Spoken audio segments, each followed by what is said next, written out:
नमस्कार विद्यार्थी मित्रांनो, सर्वज्ञ एज्युकेशन या युट्यूब चॅनलवर तुम्हा सर्वांचे पुन्हा एकदा स्वागत आहे.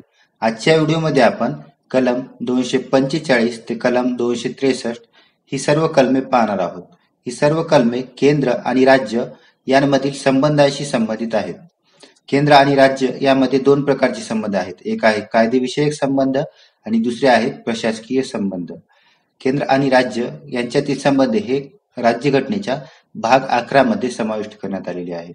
तर व्हिडिओला सुरुवात करूया. तुम्ही जर चॅनलवर नवीन असाल तर चॅनलला सबस्क्राईब करा. भाग 11 केंद्र व राज्य यांच्यातील संबंध. यांचे संबंधित कलमे आहेत कलम 245 ते कलम 263. त्यामध्ये पहिला संबंध आहे कायदेविषयक संबंध. या संबंधाचा उल्लेख घटनेच्या कलम 245 ते कलम 255 मध्ये करण्यात आला आहे. त्यामधील पहिले कलम आहे कलम 245. यामध्ये संसदेने राज्याच्या विधानमंडळांनी केलेल्या कायद्याची व्याप्ती दिली आहे. ज्यामध्ये राज्य आहेत. राज्य हे राज्यापुरते मर्यादितच कायदे करू शकतात. समजा महाराष्ट्र राज्य आहे तर ते फक्त महाराष्ट्रापुरतेच कायदे करू शकते. त्या बाहेर कायदे करण्याचा त्यास अधिकार नाहीये. संसद हे राज्य क्षेत्राच्या बाहेरही कायदे करू शकते. आता संसदेचं राज्य क्षेत्र काय?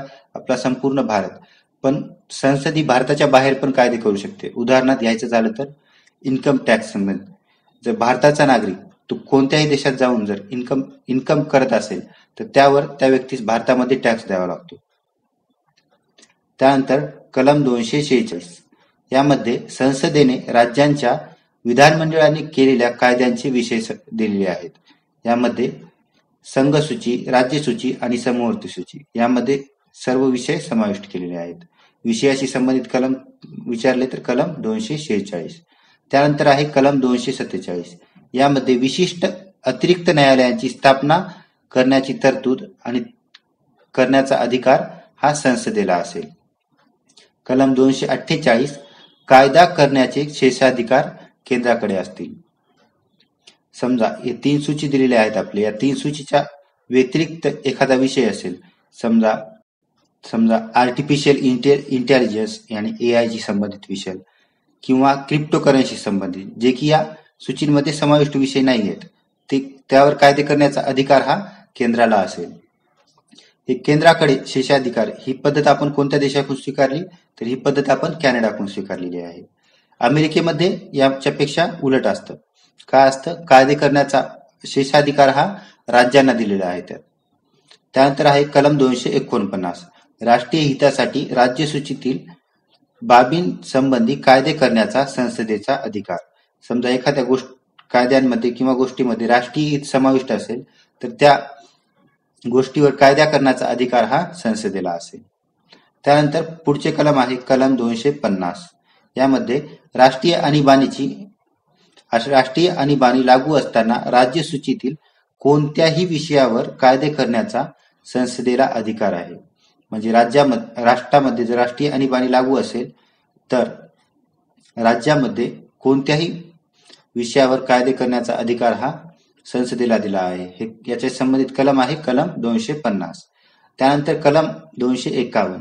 यामध्ये काय म्हटलंय? कलम 249 आणि 250 नुसार संसदेने केलेले कायदे राज्यांच्या विधानमंडळांनी केलेले कायदे यांमधील विसंगती दिली आहे. कलम 252. यामध्ये 2 किंवा अधिक राज्यांकरता त्यांच्या संमतीने कायदा करण्याचा संसदेचा अधिकार. अशा कायद्याचा अन्य कोणत्याही राज्याकडून अंगीकार. कलम 253. यामध्ये आंतरराष्ट्रीय कराराची अंमलबजावणी करण्याकरता कायदे करण्याचा अधिकार संसदेला असेल. त्यानंतर पुढचे कलम आहे कलम 254. यामध्ये संसदेने केलेले कायदे राज्याच्या विधिमंडळांनी केलेले कायदे यामधील विसंगती दिली आहे. कलम 255. यामध्ये शिफारशी व पूर्व मंजुरी यासंबंधीच्या आवश्यकता केवळ कार्यपद्धतीच्या बाबी मानणे. त्यानंतर आहे प्रशासकीय संबंध.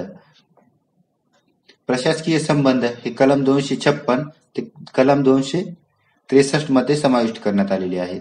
कलम 256. यामध्ये राज्य व संघराज्य यांचे प्रतिदायित्व दिले आहे. कलम 257 मध्ये विवक्षित प्रकरणी संघराज्याचे राज्यांवर नियंत्रण. म्हणजे एखादा विशिष्ट प्रसंग असेल तर त्यामध्ये संघराज्याचे हे राज्यावर नियंत्रण असेल. त्यानंतर पुढचे कलम आहे कलम 258. यामध्ये काय, विवक्षित प्रकरणी राज्यांना अधिकार इत्यादी प्रदान करण्याचा संघराज्याचा अधिकार. विवक्षित म्हणजे विशिष्ट प्रकरणी.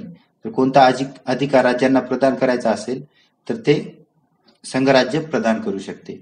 कलम 258A, संघराज्याकडे कार्य सोपवण्याचा राज्यांचा अधिकार.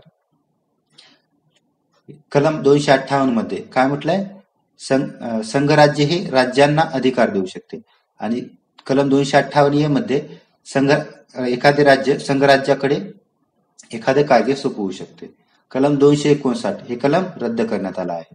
कलम 260 यामध्ये बाहेरील राज्यक्षेत्रासंबंधी संघराज्याचे अधिकार क्षेत्र दिले आहे.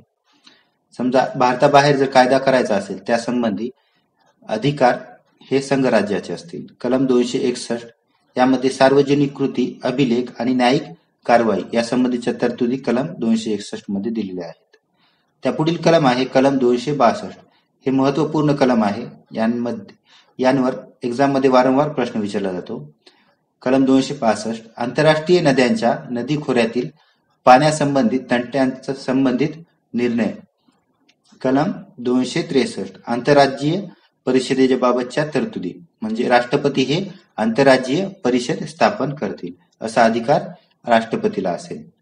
या सेशनच्या PDF साठी सर्वज्ञ एज्युकेशन या टेलिग्राम चॅनलला जॉईन करा, व्हिडिओला लाईक करा आणि या पुढील कलमे पाहण्यासाठी चॅनलला सबस्क्राईब करा.